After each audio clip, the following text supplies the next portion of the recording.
Hello, ladies and gentlemen. Welcome to Simply Technical. I think this is episode 11, and I think I start off every episode by saying I think it's this episode. And I'm never wrong, of course. Keaton, Evan here. What's up? Gonna dive into a couple different topics. We're not for sure how long we're going to talk about each of them. We're kind of just going to go with the flow. So a typical episode. We just posted some clips from Chance's episode and our education episode. So if you see any of those, let us know. We have to do a better job of posting clips, and that's not a knock on Keaton or myself. It's more of a knock on myself. No, same. I was supposed to post all the education ones last week. It's okay. It's okay. Yeah, we got to do a better job of it, and it's just something that was not necessarily super fun. Need some AI automation tools to make posting clips easy.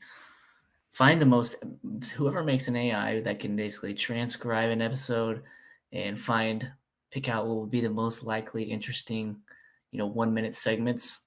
You're going to be a rich person if you can do that. They have ones that work for video games. Really? And I think all it does, I mean, I know it reads, like, if you're a streamer, it can read your, like, emotions a little bit, like I'm guessing your audio peaking maybe, and takes, like, a clip. You can, like, upload your stream to it. There's other ones that Chance actually wrote one for us a while ago. It wasn't super fleshed out, but you would just upload it would scrub your video for you. And then we had one for Call of Duty and Rocket League, and it would say, like, if like in Rocket League, when you get a goal, it pops up with goal or whatever. And so the program would read the text, identify that it says goal, and then take 30 seconds before that. And that's easy money right there. Text recognition. I think it was through Google. Yeah. Has their own, like, text recognition coding. And then similar with, like, Call of Duty, did, like, Final Kill. So it's there for video games, which is probably a lot easier to code than something like this. Yeah, because if you program for just to find the best parts of a transcript, you have to somehow know what is going to be the most interesting to an audience. I don't know how you would get over that. Yeah, some kind of keywords. If we say AI, then it's like, okay, right there, that's probably going to be interesting, or that'll catch people's attention. But yeah, I don't know. Whoever does it and does it well will be a very rich person. Maybe monologue, like similar, like voice recognition for, this person talked for X amount of time, let's clip what they just said. I don't know. No, that makes sense. Yeah. I'm not a software guy. I'm an ideas guy. Maybe I should have been an accountant. I was watching a clip today, and it said, accountants are math people that find problems but don't solve problems. Engineers are math people that solve problems. So I'll see if I can find the video. Maybe we can watch it and break it down. Anyways, talking about esports and clips, let's kind of talk about esports. I guess let me talk about my background a little bit. So in 2020 into 2019, I met a guy named Johnny Weaver, and he's been doing esports for quite a while. And I just was like, hey, let me tag along with you to some events. So I joined his esports company. I made it official. He took me under his wing, helped me, like, bring me up to speed on events. COVID happened, so we started doing online stuff. Then we started doing physical stuff once COVID kind of ended. And we kind of stopped doing physical things, or at least I did for the most part, and kind of focused more on the production side of stuff with Chance. So I'm a partial owner of OESL, which is also known as the Oklahoma Esports League, which is just the high school league. It's the largest high school league in Oklahoma. I think we have 75 plus schools, over 2,500 students. It's mainly online with a few physical aspects for, like, playoffs and stuff, because it is a lot to ask schools to show up, every weekend or every couple weekends to do a physical event, because they have to have fun. A lot of these schools don't have any funding. So so I'm a partial owner of OESL, partial owner of Click Gaming, and a partial owner of Click Production. So that's kind of my background. So when it comes to like the actual business of esports, how do businesses make money? It's not it's not charity that you're going out there doing, I'm assuming. Or it's not attempted charity. So as I describe it, and I guess my dad describes it, is it's a very expensive hobby currently. We're in what's considered grassroots, which is non-professional or not. It's kind of a gray or all-encompassing, but anything that's like local would be considered grassroots. And there's not a lot of money in it. Like, I mean, an individual person might would make some money, but to own all the equipment, to own a facility or rent a facility can be very expensive. Mm-hmm. So there's not a lot of money in the what's grassroots, and that's kind of the reason why I've transitioned from running events physically, because they get expensive, to kind of just doing production and helping other people host events. Click Gaming is not very good at getting sponsorships, I guess you would say, or getting to sponsor the events. We have the capacity, or we have the people, because like advertisers want to see all they want to see is eyes. Mm-hmm. And so we have the eyes, we just don't do a good job of marketing or selling it. And I think a lot of companies are kind of not necessarily nervous, but well, I don't want to put $1,000 into this event that because there's not a lot of guarantees, at least as far as eyes. So grassroots, there's not a ton of money.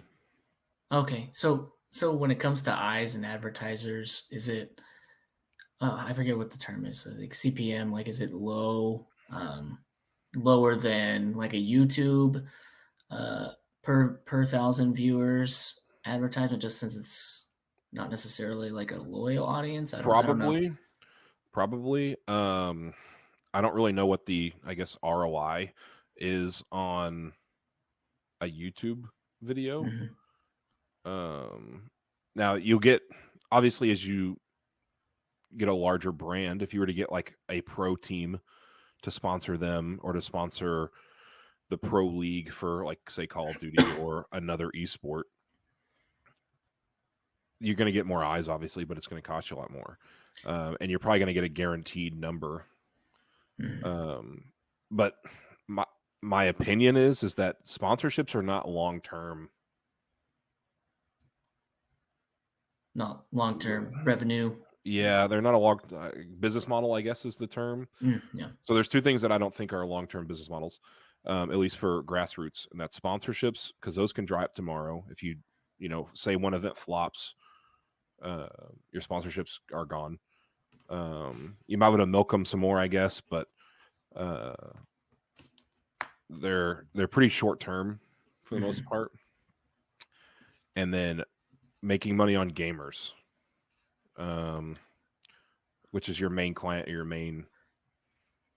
So you can either charge your gamers and have low sponsorships, I guess, or you can have free and high sponsorships. I think I did that correctly. So they're kind of like a trade-off, I would say. Now, obviously, if you can get both, that's really good, but we try to treat gamers with respect and treat them not as a product, or not charge them, I guess, so that they continue to come back. If you have low entry fees, you don't charge them a bunch, their tickets are cheap, then they typically come back because they had fun for a low cost, which typically means you can get, you get more eyes. Well, you get more eyes, you can get more sponsorships. Okay. But in the long run, to get to like end goal, you kind of want content. I mean, okay, that's kind of what I was going to ask. It seems like the big esports businesses are like content farms, and that's what I'll make. Is that what kind of where you're going? Like, yeah, that's where the money is at. Mm-hmm. So when you're making content, you don't have to worry about sponsorships as much. I mean, you can still get sponsorships, which is like, you know, on top of everything else. But if you're posting on YouTube or Twitch or wherever, they're getting the advertisement for you. Now you're not making as much, but your possibilities are endless as far as like, as long as YouTube is still making money or still bringing in new ad revenue, then you can get that. So that's how the bigger companies make money for sure, is one, merch. So selling like 100 Thieves is fantastic at it. They even got the joke several years ago of being, they got called the hoodie team or something like that. Hoodie, I'm probably butchering it. But basically like they won championships because they were able to pay their players more because they made more money off of merch than anyone else. And so they got made fun of for it, but then they ended up winning championships. So it's like, well, that sounds like a good trade-off. So one of the scenes that I follow somewhat closely is Call of Duty. And if you're not making money on content, you're not making money at all in the scene as a brand. As a player, you can still make money. So they have different challenger events, like low challenger events are kind of like the G League for the NBA. And they have different locations around the country that pro teams are hosting events for, and players want to go to these. Well, they get signed to contracts with these teams of like, hey, I'll rep your brand. Well, the brand, if they're a really good team, they require flights and hotels and buying the tickets there. And then you get, maybe if say they win the event, which is rare, or only one winner or three winners, you're only getting about 20% of it. And so you can't even recoup your losses if they win the event. It's like, what's the point? Yeah. And then a lot of these top players, guess what? They want salary too. They want you to pay them just to be on to rep your brand. Well, this cycle doesn't work. So their teams are going to run out of money. And that's where a lot of players get burned, is like, well, this team owes me money. Well, it didn't make any sense financially for them anyways to send you from Arizona, fly you in from Arizona to Boston to play in this event and get, 32nd. And all you did was rep their brand, and 3 people saw it. I mean, a bunch of people saw it, but nobody's going around, oh, who's on your shirt? Oh, let me follow them. Like, that doesn't work. Yeah. So it just doesn't make sense. What about like I know I covered a lot there, but sorry. Oh yeah. What about like, are there sort of talent scout business models where it's like you find someone before they get big, sign into a contract, you own like 10% of their future earnings, and you act as a sort of platform for them? Does that ever happen? Yes, but that's more of a larger. Once you already are established, I guess. Yeah. So like that happened back when Fortnite was getting big. I don't know if you've heard of Tfue. No. He's a Fortnite streamer. He had about 300 to 400 viewers on his Twitch. I think it was Twitch at the time. I think it still might be Twitch. Fortnite was getting popularity. He was getting popularity. FaZe Clan signed him to like a $40,000 a year deal. I think is about what it was. The numbers are fuzzy in my head, but signed for a good deal for a guy that's only getting 200 views. Well, he got really good at the game. He blew up, and then I think broke contract somehow. He was getting deals from them as far as like FaZe say they had a certain brand that was sponsoring them. Well, he got an X cut of that, and he got an X cut of merch that was his name on it. And then the FaZe Clan also got a portion of his winnings if he won a tournament. And in his mind, he was getting screwed over, but they did help him build up some. And so it's like the Taylor Swift model, where Yeah. they found those agencies that help blow people up, and then the person who blew up is like, this is a raw deal for me. Yeah, or what was it? What's that podcast? Call Her Daddy? Wasn't that one of them? I don't know. Is that They it that's was that one podcast that's like, the girls, yeah. yeah. That's all I know about it is that there's girls, and then somebody thought they got screwed on the contract, and they probably did slightly with Dave Portnoy.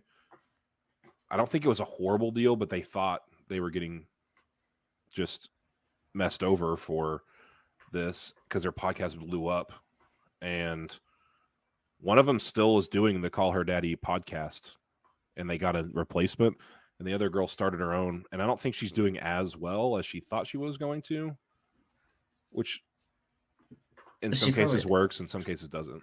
yeah, she already kind of already benefited from the platform.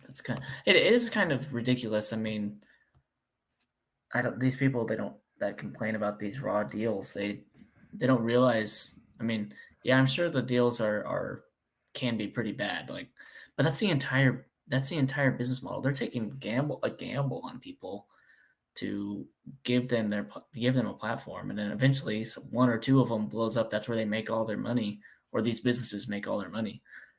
So I don't know. I think people should be kind of aware. It's like the venture capital model of the internet, essentially, or of content or YouTube and whatnot. It's you lose out on all these people that never make it, but eventually one or two blows up, and it's very weird. You never see companies freaking out about the venture capitalists having taken a massive portion of their company, which usually, I mean, it's essentially usually what happens. Um, I always see this with the famous singers or the ones that you just described. It seems to be like a celebrity thing. Maybe they're just not. Maybe because it's such a new field, the like contracts haven't been smoothened out to where they can be really bad. But I don't know. It seems a little bit. I don't feel nearly as bad for them as the rest of the world tends to. Well, if they didn't blow up, they wouldn't be upset. So, Yeah. say they were average, say exactly the same, they're not going to be upset, right? They signed that deal. They're happy with the deal when they signed it.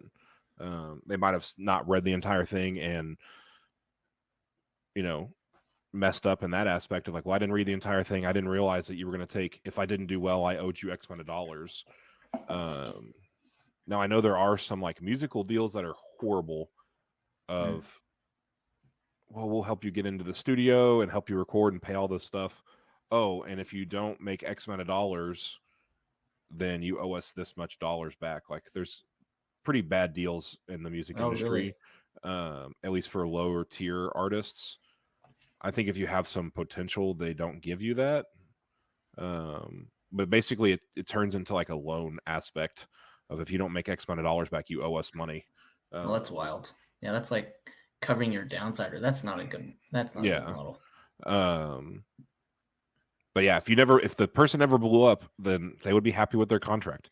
So the fact that this brand or this company helped you blow up, did their job and did it well, you're upset now because your deal ended up going south for you. Sounds like you just like to whine. Yeah. But yeah, that happens in esports. It's not as, I guess it doesn't happen as frequent. I think people guard themselves. I think people in esports, people bet on themselves more than other places, and it tends to work out just because it's so internet heavy. Mm-hmm. So the deals don't end up being as bad. Okay. So yeah, this whole new business model is very interesting to me. I kind of think it's like the sort of the Daily Wire model, which is like that conservative podcast or I guess whole media network is, I guess, what it is now. But I think they will basically find, or I guess at this point they're big enough they don't really need to find a conservative podcast host, but they would find like a host, and I think they have some kind of deal in there where it's like, okay, you get 10%, like we get 10% of your income or such and such. So that way they're like aligned to where, well, we're both going to try to grow the channel together. And and it seems like more and more media businesses are like adopting that to where you have incentive alignment. And it seems like a really good model for content businesses to me. If you can get that initial like spark going. Well, it's like, I mean, they signed Candace Owens recently. Um, they have, is her name Brett Cooper? I don't know. Um, she was pretty. I mean, she's pretty. But she was pretty low. I think she was working at McDonald's or something, and like started posting TikToks or Instagram or something. And I mean, she's a pretty girl or a pretty lady. I think she's our age or maybe a little younger, but she was working at McDonald's, I think, and started posting on Instagram and ended up getting a following of like 3,500 and was fairly conservative. And the Daily Wire was like, "Hey, we're going to sign you to some, low contract, and if you grow, we'll renegotiate in X amount of years, or maybe." And I think even they might have put in there renegotiate when you get to a certain status of like X amount of Interesting. followers, or but they in that during that time they did own 10 or not 10%. I don't know the percentage. They owned a portion of her social media income of like, okay, well, you have 3,000 now. When you get to 50,000, we're still going to own 10% of your brand or whatever. Yeah. And I don't know if that's indefinite. I think it might just be during the contract. Yeah. It's such an interesting model. It's like a holding company, but for People. human content. Yeah, for people. It sounds weird, but it's essentially the idea is like you have all these small bets and businesses cash flowing for you to go buy new interesting endeavors, and in this case, people. It is a very fascinating business model. And I feel like, well, I guess like you said, it's already being applied to esports. So Well, something interesting that these larger brands have is they have people brainstorming content with you. Like, I know just you trying and to go I, viral, or I mean, just content to talk about. And they have strategies. Like, they have people, their whole job is dedicated to figuring out the YouTube algorithm. And like you and I, we struggle to come up with topics yeah, just for the week, or, we just get kind of burnt out a little bit on topics. But they have people just I mean, they think of their own, but they also have people building on there of like, this is how, maybe you should try talking about this, or here's some graphics and let's, do this game show type thing. There's a bunch of different things, but it's not just their own internal thinking for their content. They have people helping them. And there was like esports. I'll go back to not Atlanta, the Los Angeles, or I guess 100 Thieves is their brand. The LA Thieves is their Call of Duty team. The 100 Thieves, they had a group called the Mob, and it was, I think, 5 people, and they had contracts, and they eventually all branched out. Some of them quit content, some of them continued, some of them are doing better. But it was interesting to have like a dynamic of like 5 or 6 people coming together and doing different content as well as doing their own. And they had incentives, but some of them, I mean, just human nature of getting lazy. yeah. Like, the incentive's not good enough. I feel like my deal's bad. I'm just not going to try as hard. And that sucks. Yeah. And that hurts both sides. I mean, obviously the guy or gal that became lazy and stopped making content, sucks for them. They, no longer doing, I guess, what they would have considered several years ago their dream job. And now because they got lazy, they look back and kind of hate the whole industry or their previous brand. So I guess kind of backtracking back to your business and Click. So you mentioned that you kind of moved to production. Is that mostly because that's where the money is at whenever you're at a smaller scale? Currently, yes. Like I said, you can run events, small events, and make okay money. It just became our events were getting large enough that, one, it was a lot of work to do, and it ended up costing me just money that I couldn't recuperate through sponsorships or player funds to fund the prize pool. And I actually think we helped the Caldeesian quite a bit because we were only charging $200 for a team of 4 to play. We were giving some to the land center. We were keeping a portion. We were paying some to, several different people. And so $200 is not a ton. There were other organizations charging $400 to $500. And that's a lot of money for somebody to travel one across the country or travel several hours, get a hotel, get a rental car, whatever, buy food, and then pay $500 on top of that. So we ended up getting, you lower the price, you get more teams. And it was just, like I said, a ton of work. Production, you can make larger sums of money in less events. Mm-hmm. Now, it requires a lot of upfront work. Like Chance does a really great job of researching. I mean, he knows production, but he knows what to research as far as new equipment, stays on top of stuff that's coming out, knows how to, I would call it hack together. It's probably more solidified than just hacking it together. But so he did a lot of the upfront work, a lot of the capital investment in the beginning. And I'm more of the brute force, I guess. Yeah.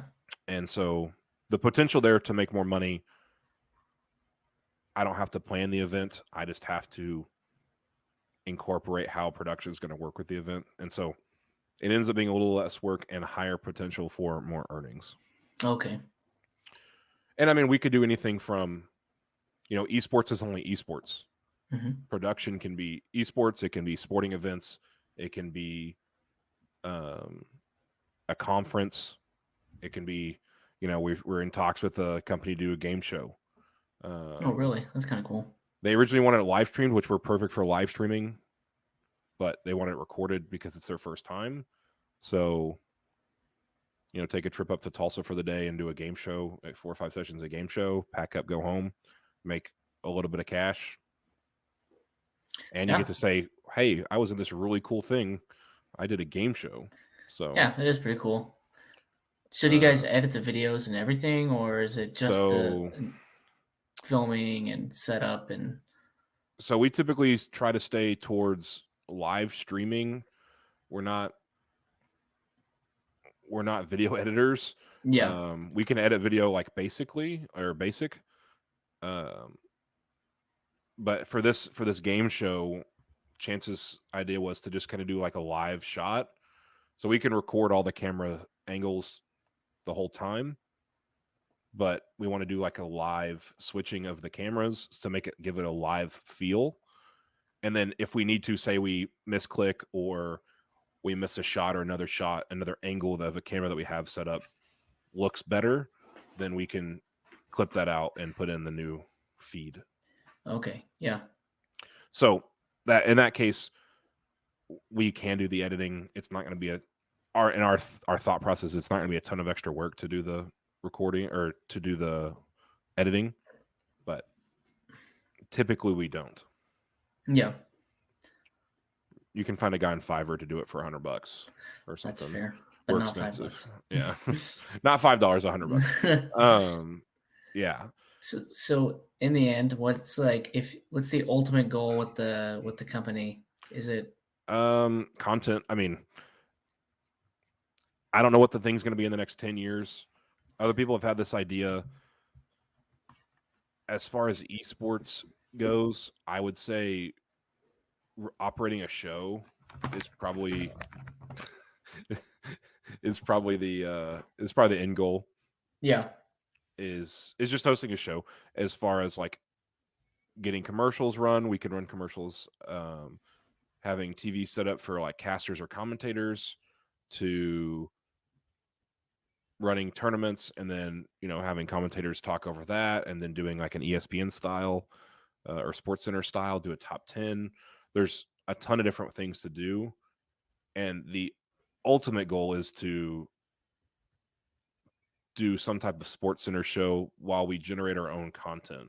So one of the big differences between this concept and something like Sports Center is Sports Center takes clips from other companies or other shows that are going on. They clip them and post them. We would be generating our own show by hosting a tournament and then having people talk over it and generating some type of content from it and top tens, if that kind of makes sense. Yeah. That'll be As awesome. I mean, that was always the original goal, right? I yeah, remember you talking about we're gonna want to be like the ESPN of esports. yeah, that's always been the goal. Yeah. It's when you have more funds that when you're not working to fund your hobby, when your hobby's funding itself is kind of the next step, I would say. Yeah.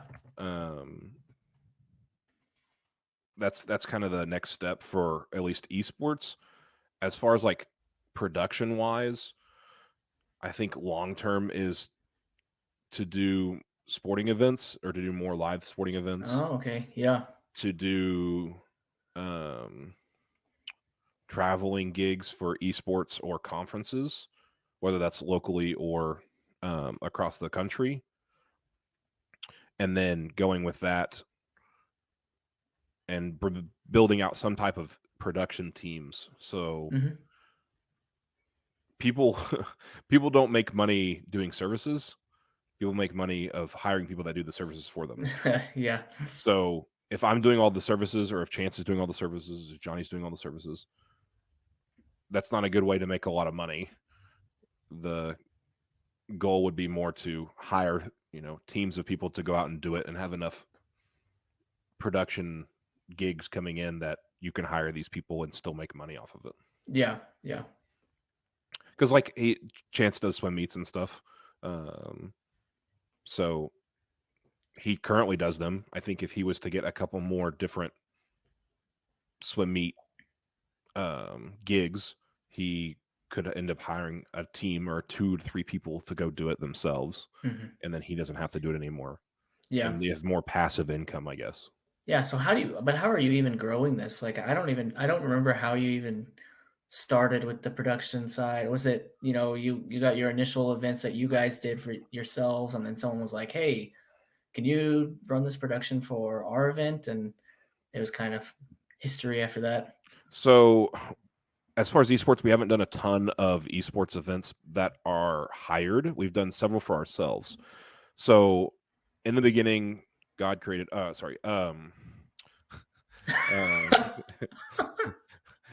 the beginning of 2020, Johnny and I were hosting online events for like $50 or something, just for fun, to get, like I said, gain the experience. Yeah. And I don't know, we were just using my Xbox and a capture card and my PC, like just super basic. Looked terrible. We were casting over it. We're both, since we are both just having fun at it and not, I'm not a professional caster in the slightest. And we were getting, I don't know, 30 views or something like that, which is for somebody just starting out on Twitch that has less than 100 followers, less than 1,000 followers. That's quite a bit.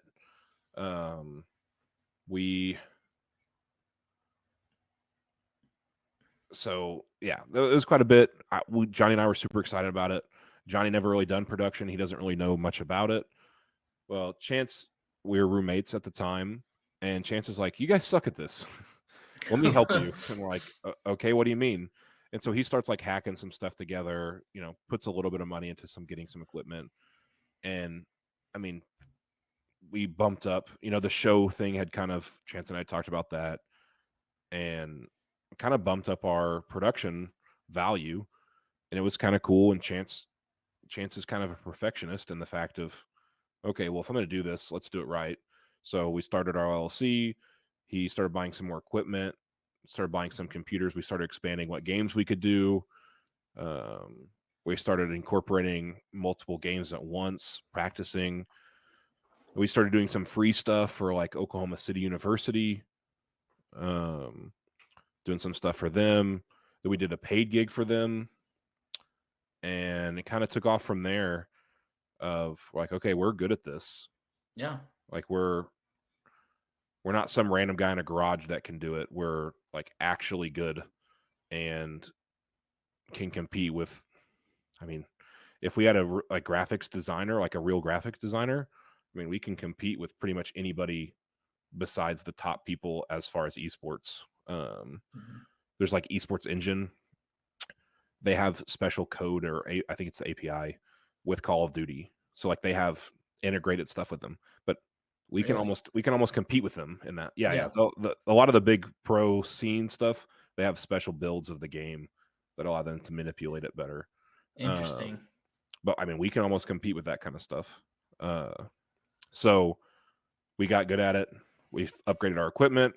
We downscaled a little bit, but got nicer stuff. So then we started in a couple more online things, like 3 or 4 events a year for specific companies, a couple of different companies. Got into mobile games. And then we got this big gig in Glendale, ran a show for them for Rocket League, and absolutely killed the event. Like, it could not have gone really any better. There was like 3 or 4 mistakes over a 2-day period, and they were pretty minuscule, like easily just like, I guess, nervous jitters from being like a first big event, at least for me. And like just destroyed the event. Like, built a schedule, was super on time, did 10 times better than the people that did the year before us.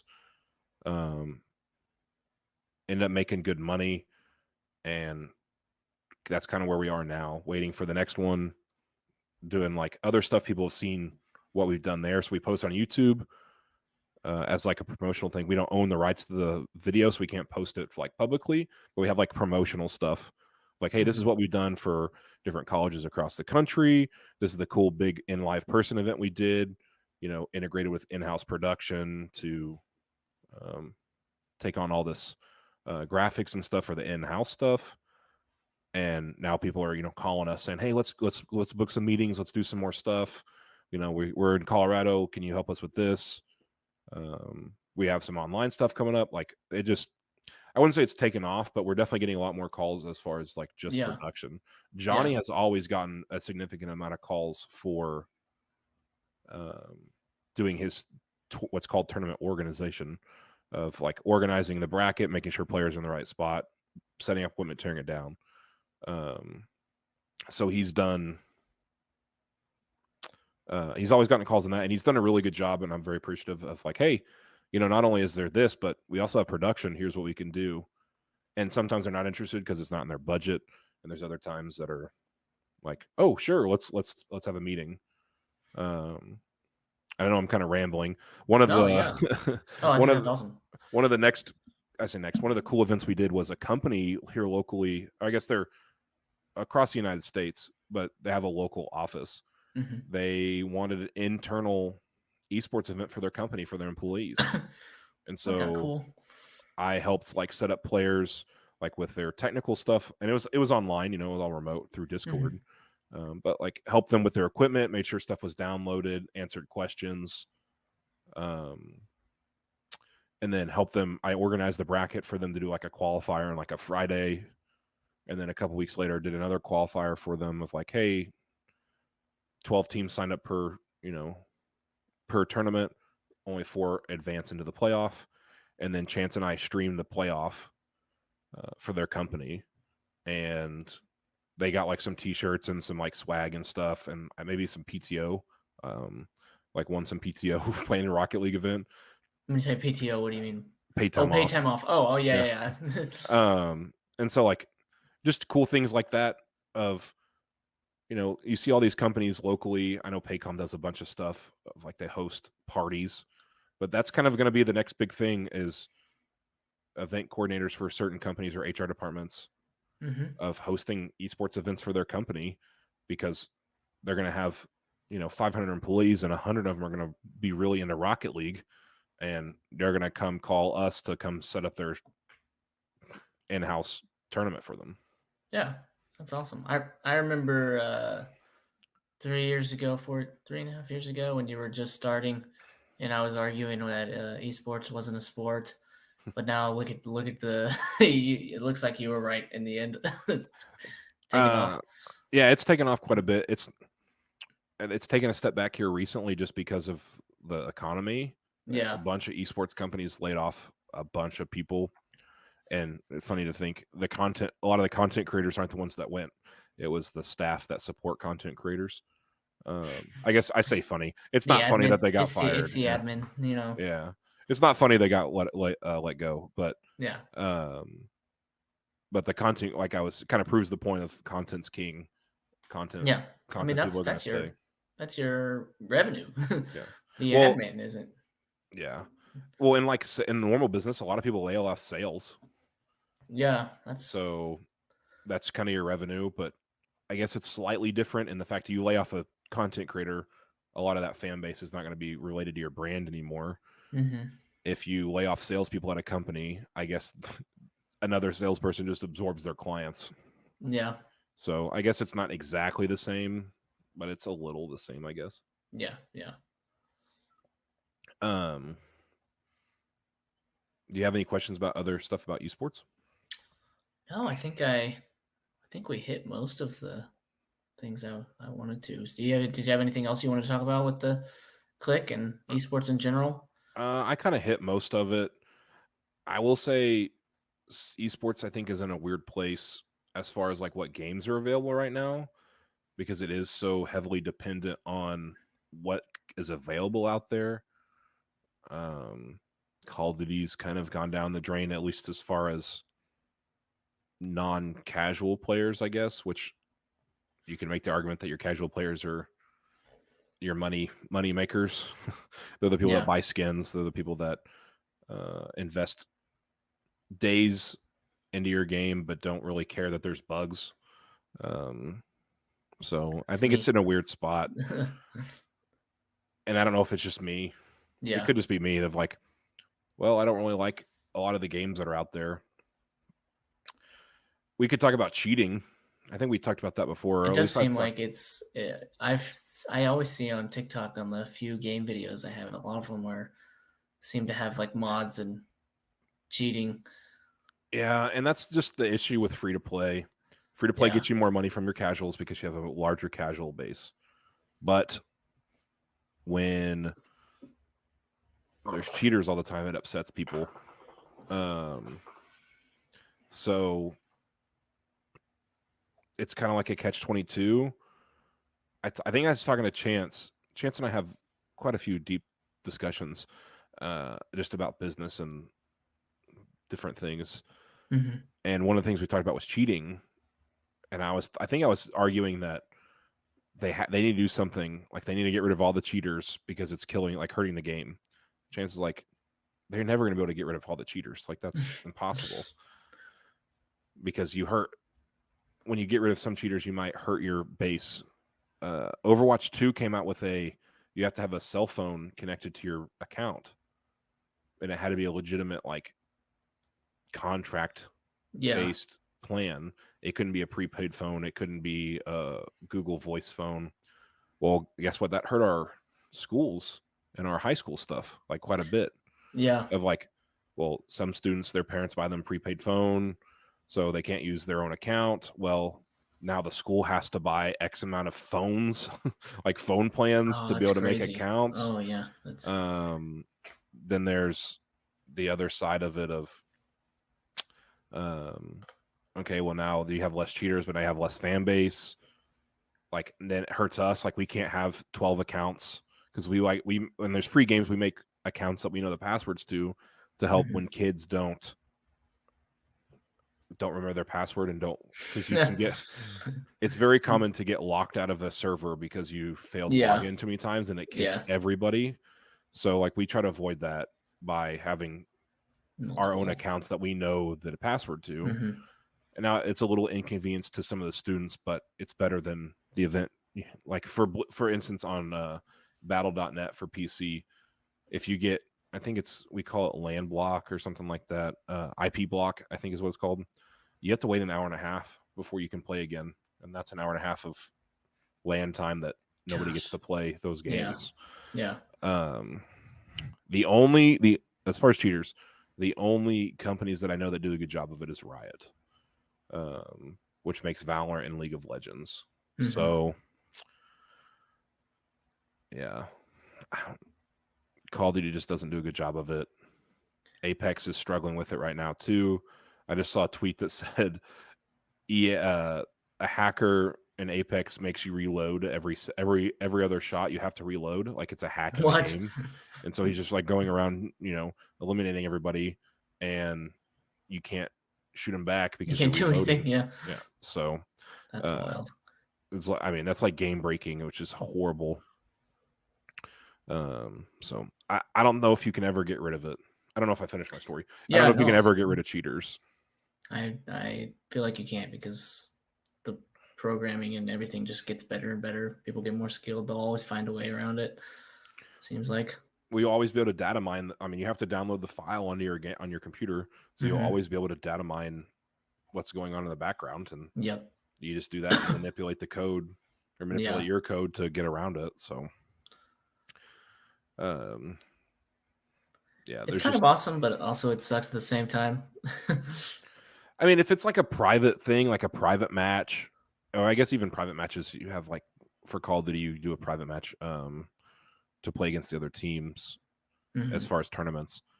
But if it's like single player campaign, like that's completely different. That's perfectly okay. Yeah. It might upset a few people of like, well, I'm a speed runner. Like You're not a purist. Yeah. So like, I understand that, but in the grand scheme, it's really only affecting them. Yeah. So that's not a big deal. But when you get into public matches, and yeah, it's just, and as an admin, it's so hard to prove, because one of the worst things that I would ever want to do is ban somebody that wasn't actually cheating.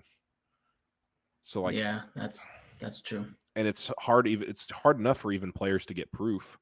A lot of them don't record their gameplay. So, well, I think he's cheating. Okay, well, we'll watch him, but we need some proof. We need proof. Like, we can't just assume. Yeah. Just because you said so. Sorry, little Johnny, you lost, but we need some proof. And so that becomes difficult. Like, you don't want to upset anybody by kicking them from your tournament or your event because you thought they were cheating. Now, if it's LAN, like on a local thing, it's a little different. But online, it's so difficult. Even they have those. Do you know what a Cronus is? Cronus Zen. I think so, because I think my brother has one. Oh, perfect. Well, don't out him. Don't out him too much. No. I won't say which brother. I have a lot of brothers, so. Or it could be your sister. No, I'm kidding. Yeah. It's just a little box that you plug your controller into, or you can plug your keyboard and mouse into, and then plug it in your computer. And it can emulate, like, it can reduce the amount of recoil you have.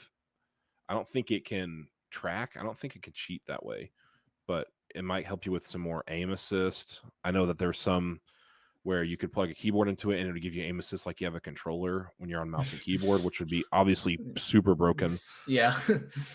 But like, it's hard to tell when somebody's cheating versus controller versus keyboard and mouse. Like, there's just so many different aspects.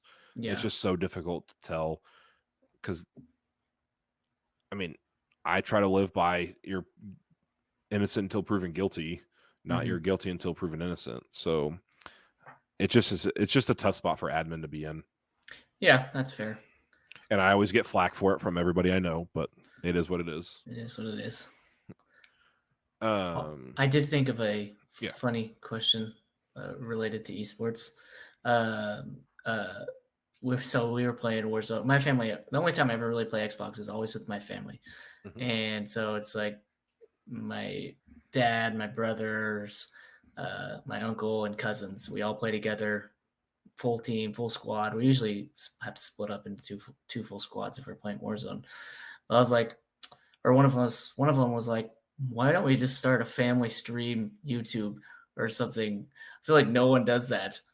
Will anyone watch sucky people that are I guess kind of funny? Yeah, I mean, if you could build like a storyline off of it, you definitely could. Yeah. You know who Stone Mountain 64 is? I have no idea. Okay, he's not a super. I mean, he's large, like a very large streamer, but he's not like. I mean, he's obviously not Ninja or Dr. Disrespect, but he's well known. And all he did. I say all he did. One of the big things he did to go viral was he acted like a squad leader. I don't know if you Oh, I are think familiar I've with seen that military. video. Yeah. And he's like, "This is, commanding officer Stone Mountain 64, fall in line, soldier," like just doing stuff like that. And, like medic, just acting out like the game is real and he's like doing real comms. And that helped him blow up quite a bit. So I mean, if you could do some type of storyline like that with your family, 100%. Uh, Um, Probably not. We were just a family playing games. I mean, I'm sure there's people that play like father son duos kind of thing, Oh yeah. or like a really young kid playing with his older brother. Yeah. I'm sure it's out there. You'll never know unless you try. So, That's fair. Maybe we should give it a shot. I'm yeah, definitely not good enough, but I guess some of us are pretty decent. We did get four Warzone wins in a row the other night. that's pretty awesome. That was our record by far. Uh, well, when you play, regular public matches, your family is very objective oriented, right? So, Yes, uh, yes, we never lose, but uh, also that nice skill based matchmaking where mm, my dad and his brother aren't the best, so we get, and then all of us who are decent, we get to play against worse players and we just dominate. okay, so what's your thought on skill based matchmaking? I think Since it's the worst thing ever. Honestly, it's gotten worse too. They. I mean, like I said, I don't play a whole lot, so I don't really know, and that's what makes it hard for me is because I don't play enough to be really good, but I think I'm naturally good at video games since I grew up playing them all the time. Mhm. So even though I don't play often, I'm better than the average person who probably plays, an average amount of time. And whenever I don't play for a month and I get back on, I have to play against super good players. It sucks. It's like it's not fun to have to like grind every time you play. And then I think the skill based matchmaking has sort of caught on to what I was saying earlier, where you play with people who are different skill level, and instead of biasing towards a lower slash middle group, it seems like it's biasing towards the higher players. So it's really hard to win, and it's really hard for my dad and uncle to want to play with us because they're getting destroyed.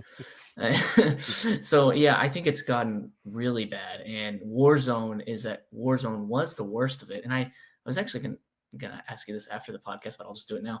I kind of think they got rid of skill-based matchmaking in the most recent update in Warzone.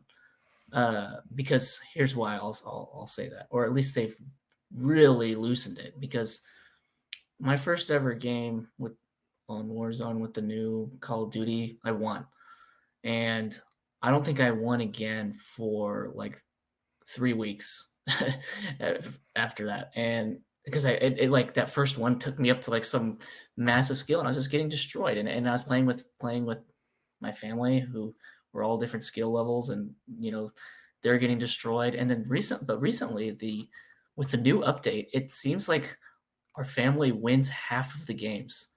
It's although we've been playing a lot of Resurgence, so I don't know if that really makes as much of a difference, but it seems, especially with the Resurgence, we win half the time, or maybe a third of the time, and that is like never happened. And like I said, the other night we had 4 in a row, and we are not like that good of players. We're just casual. We're all pretty casual. Play once a week, maybe twice a week, but yeah, I think they might have gotten rid of skill-based matchmaking, at least in Resurgence and mini trios, which is what we're playing most of the time. Uh, I but have I don't no know. idea if they've removed it. I would think that each one would have its own kind of gauge system. Hmm. Like, okay, well, these are gold players, these are plat players. I would think they would be separate, but I don't know that to be a Yeah, fact. And it's it just could be wild. turned off. It always seemed like the skill-based matchmaking is a really fast reaction.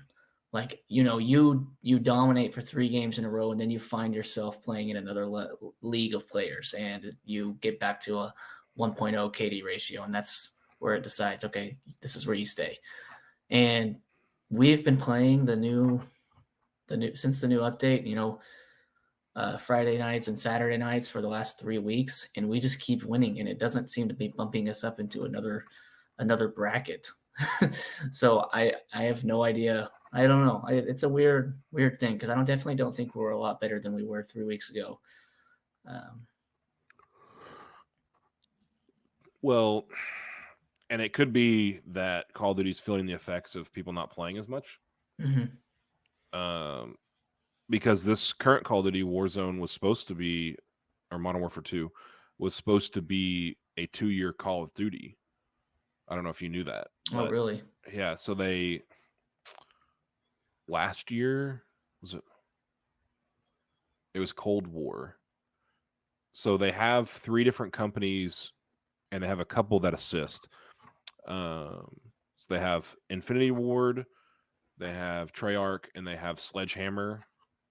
Yeah. And Sledgehammer was supposed to do the one after Modern Warfare original, the reboot one, the 2019. It was supposed to be it was supposed to be Sledgehammer. Well, Sledgehammer was having issues with their assistants, which was Raven Software. They were kind of collabing on the deal. Well, they were having some disagreements, so Activision stepped in and said, "Okay, well, Treyarch, you're now the new lead of this game." Well, it kind of threw off the cycle.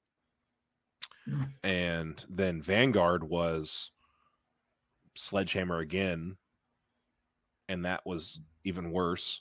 So this was supposed to be the savior. Modern Warfare 2 was supposed to be the savior and was supposed to be the first Call of Duty since Modern Warfare 2019 to be on a 3-year cycle, to have the full 3 years of developments uninterrupted.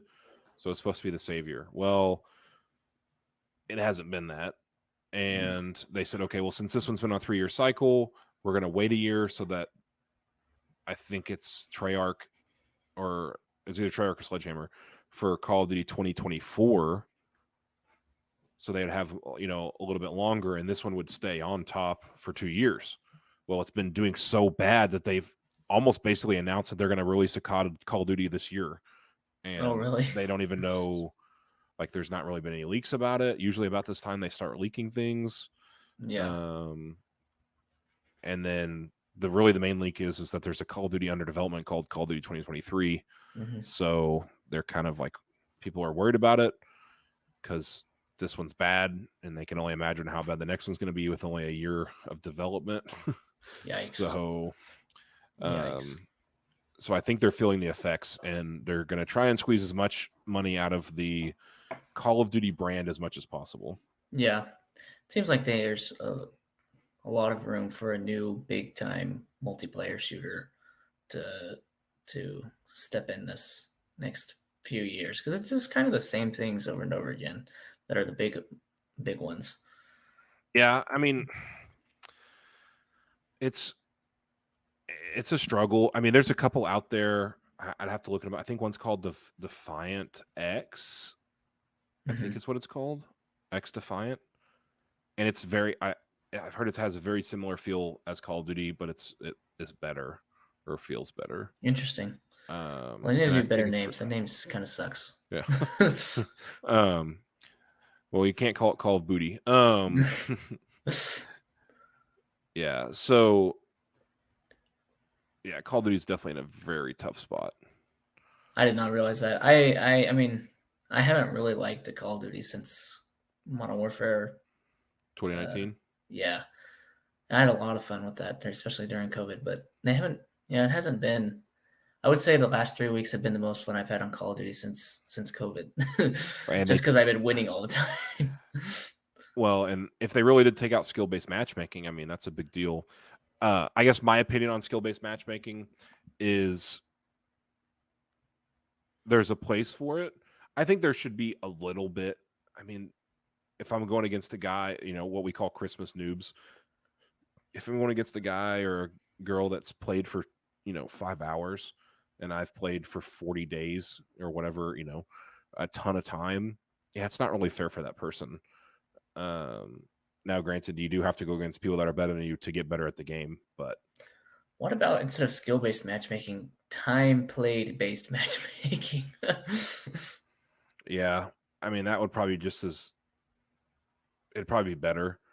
Um, That way you'd get rid of that issue, and then yeah. or Well, just have go ahead. skill-based playlists. Like ranked Halo was the best. Halo 3 Well, they ranked was just the they just added greatest. ranked.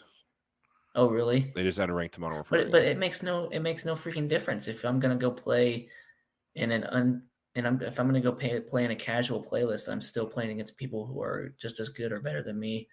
What's the point of playing ranked? Yeah. I just miss the days where you could get in a lobby and sometimes you'd be playing against people who you destroyed, and sometimes you'd be playing against freaking FaZe Clan and get destroyed where it was like, "Oh, this is awesome." And then you could stay in the lobby with the same people. If you had a close game, it's like, "All right, let's run it back." And I miss those times, but that Well, seems long gone. yeah, and there's definitely skill-based matchmaking in Call of Duty regular lobbies, just because of like I have friends that are highly competitive Call of Duty players, and they play a lot, Mhm. and they run into pro players or ex-pro players all the time in public lobbies, and I've never ran into one. Yeah. And maybe I'm just not playing as much, but I know I'm not as good. So, I mean, that's kind of a giveaway. Yeah, yeah, definitely. Um, yeah. Well, one thing I liked about Halo Infinite ranked is you could have solo duo queue versus full team queue, Yeah, that was nice. so that if I'm solo queuing, I'm with other people that are solo queuing and going against people that are solo queuing instead of, hey, I'm by myself. Oh, I just joined a team of 3. They're all in a private chat talking. I can't talk to them. And I go against a 4-stack that are trying to play, in the pro league next weekend. Yep. So, that was nice. I mean, Halo always had the best ranking system. Halo Infinite did did really well with their system, but again, they also had skill-based matchmaking in social lobbies. Like I I I wouldn't play for 2 months and then would get on and I'm almost in diamond and after not playing for 2 months, I suck and just get absolutely murdered and it's not fun. It used to be fun to be able to like to be the kid at school that had the good KD ratio, but instead now everyone's KD ratio is a 1. Like Yeah, that's what really the close. game is trying to get you really close to a 1, so you don't you don't have any bragging rights. Yeah, and when you did get destroyed, if you weren't getting destroyed completely every game or every couple games, Mhm. you kind of stay. I think you would stay on longer.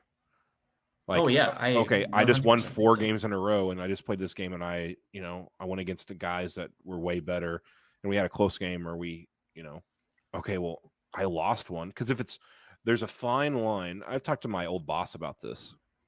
If it's too easy, it's boring.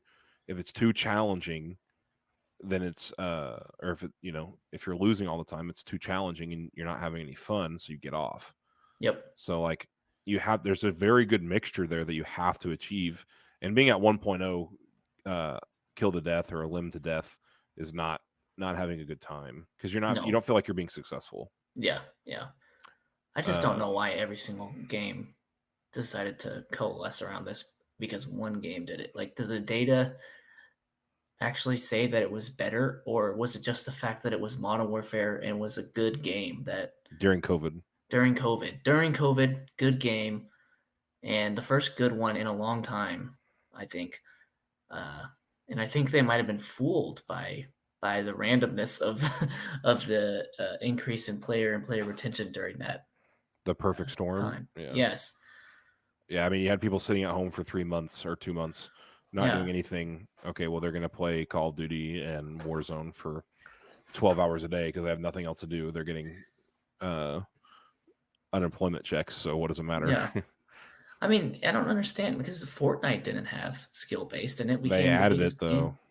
But it's dead basically. Mm. I mean, it's not dead, but when it first came out, it was the biggest game ever, and they didn't have skill based. I remember I would do well, and then I'd be towards the end, and I'd see someone build like a maniac, and I'm like, okay, well, I'm gonna lose, and I don't know. It's the whole. But you had that feeling of getting close too. Yes, you had that feeling of getting close. Like, oh, I got third. Okay, let's go again. I gotta go run it back.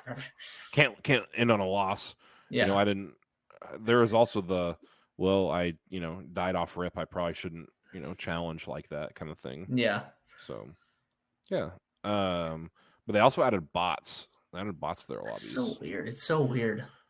So when Fortnite, I hadn't played Fortnite in a while, and I logged on, and it was like a new season, and I was super excited I was like, I haven't played in a long time. I'm super excited to get on. I get on it. The game is kind of weird. Like it doesn't like the graphics are different or the aesthetic is different. I play, and people are like running into walls and like barely running at all, and they're shooting me at a shotgun from like really far away. Or shooting with the shotgun from really far away. I'm like, what? And I consider myself somewhat competent, Yeah. at least as far like logically. And I'm like, okay, well that's really weird. And I win. Like it was super easy. I think I had 18 elims in my first game on in like months.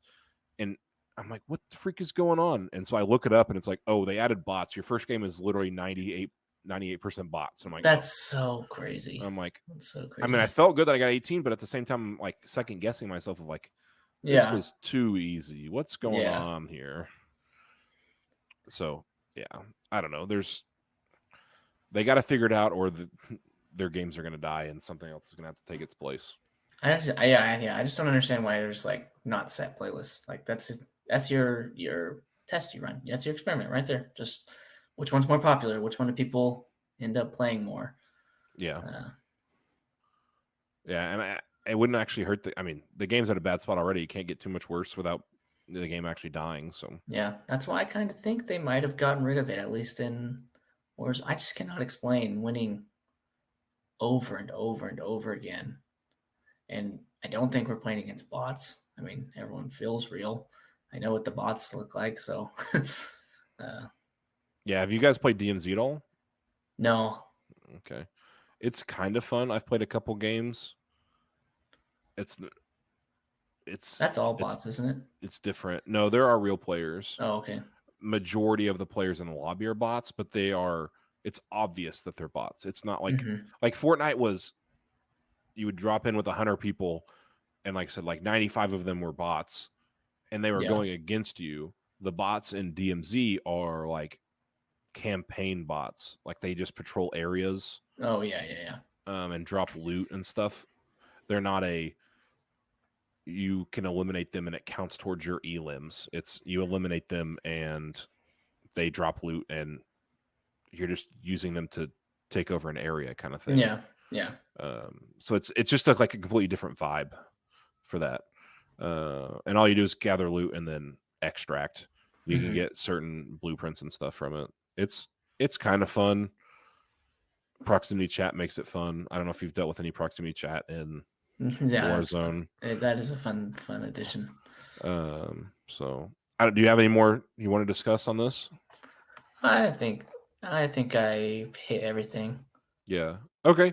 Do you have any hot topics or not hot topics, hot takes on esports? No, but do you? You'd probably.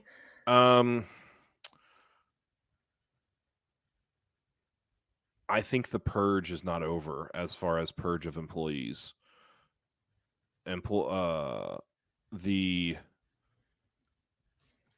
esports teams and esports brands have been almost printing money, and not in the fact of like printing money and getting money from people. They're getting money from investors.